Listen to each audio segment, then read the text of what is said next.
I believe this is the defining challenge of our time, making sure our economy works for every working American.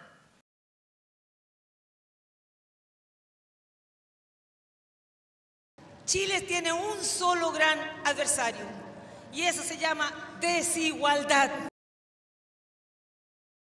Reducing inequality, an issue at the forefront of international discussion and debate. A top priority among world leaders concerned about the growing income gap between the richest and the poorest households. 7 of 10 people live in countries where economic inequality has steadily increased in the past 3 decades. Concentration of wealth has reached unprecedented levels. The world's wealthiest people would fit in this double-decker bus. Oxfam claims 85 people. They have as much wealth as a 3.5 billion poorest, half of the world's population. Does money mean power? Oxfam reveals how a majority of people surveyed in 6 countries believe that laws are skewed to favour the rich. A sentiment felt from Occupy Wall Street, the Arab Spring, to the indignados in Spain.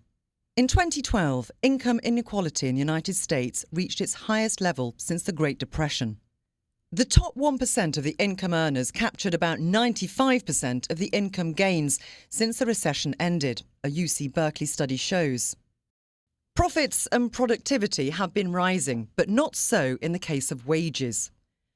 Corporate profits have reached the largest share of United States income at any time since 1950, US Commerce Department data shows, while the portion going to employees reached the lowest point since 1966. Globalization and technological progress have also played a part. Millions of low-skilled workers, low wages, companies shifting production offshore. And technological progress that rewards knowledge and human capital. Innovators become wealthy, tech entrepreneurs become the new stars, and consumers benefit.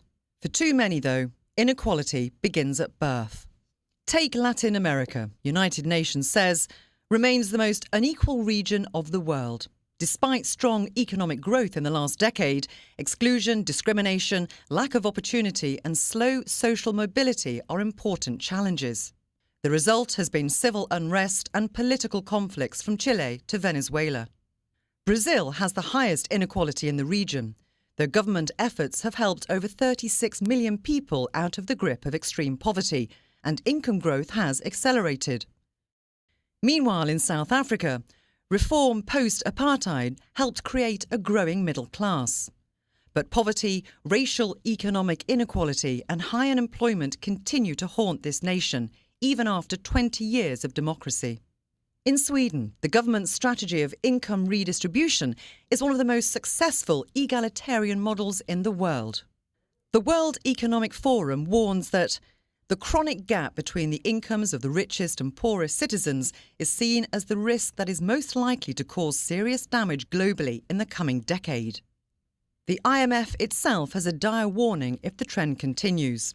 Its managing director, Christine Lagarde, alerts, excessive inequality is corrosive to growth. It's corrosive to society.